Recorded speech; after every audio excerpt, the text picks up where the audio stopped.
welcome to another edition of 2 for 4 here on YawkeyBaseball.com. Once again, I'm Pete Lankard to the Brighton Braves, and joining me tonight is Dakota Pappas of the Al Thomas Athletics. We are in the middle of the A's versus Knights game right now. It's currently 9-6 A's in the 6th inning. Across town we have the Alabrandies and the Sabres, two other top teams battling tonight. But we're about most of the way into the season, and teams we've really gotten out the hot starts this year. And those three teams are the Alabrandies, the Rockies, and the Sabres. The rest of the pack has kind of just been dwindling around 500 a little bit. Well, we've played two of them. We played Somerville last night. Great game. We got out to a 4-0 lead. Somerville battled back like always. We went 10 innings, lasted till right before the lights went out, and they pulled it out. And then we played Revere at Braintree, and we had a 1-run lead going the last inning, and they pulled it out well. A lot of talent, obviously, up and down the rosters between Revere and Somerville. And so, just to talk about those three teams a little bit, two of them jumped out to slow starts last year, actually. The Rockies last year jumped out to a 2-6 start, and this year, now they are 7-1. And the only game they lost was a 1-0 loss to a tough veteran righty in Matt Nicholson. And then Luis Rodriguez is hitting the ball at a ridiculous rate. He's hitting .519. He's leading the league with 14 hits, 5 doubles, 9 ribbies, and 7 runs scored. And that's not even the best part of his game, because he's probably the best defensive player in the Yankee League. Could be. You know, 519's nothing. I'd rather have him at shortstop. He's had 2 4-for-4 games also already this year, with 3 RBIs in each of those. Tony Iafola's up to his old tricks too.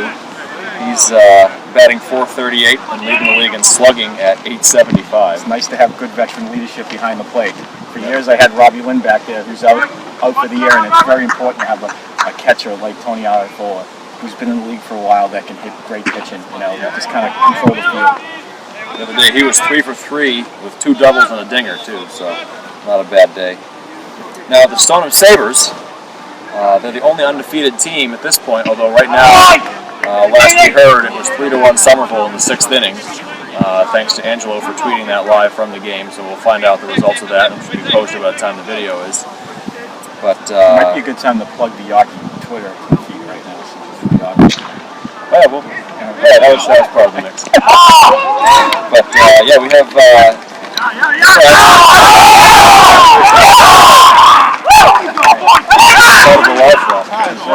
Okay, all right. We can talk again.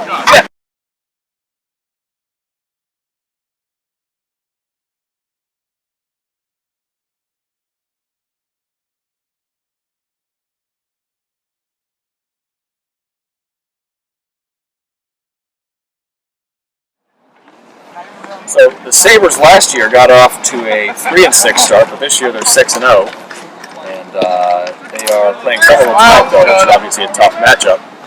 And now, who's pitching for Stoneham? Is Dion pitching? Dion for Stoneham against Petty. Nasty. And Freddie for Somerville. Yeah, we hadn't pitched yet. And thanks to Angelo for tweeting, actually live tweeting, we had a live score. It was 3-1 Somerville in the 6th inning, last I heard. So that's another nice feature of this year too, is we have Twitter has really caught on around the league, and that's been a nice thing to help build the community for the league. I think only 3 teams left to create an account. We'd love to encourage those teams to do that. And the other teams have been having their managers tweet in the live scores right after games are over. Maybe we can get more guys doing some live tweeting in games, so we'll see what's going on, but it's been a cool thing. And speaking of those 2 teams, Stoneham and Somerville, last year they might have vied for the highest grass infield.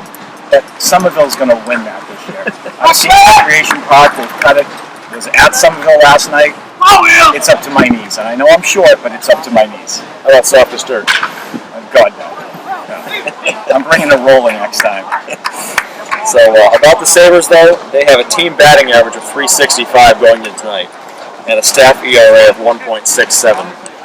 Not bad. Chris Dion and Rob McDonald combined are 4-0 with a 0.79 ERA.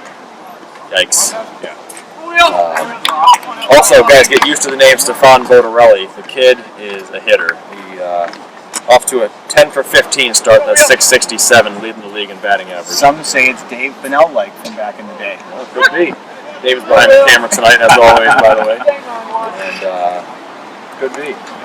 But then, of course, the other team with a hot start, of course, brings us to the Yellow Brandies.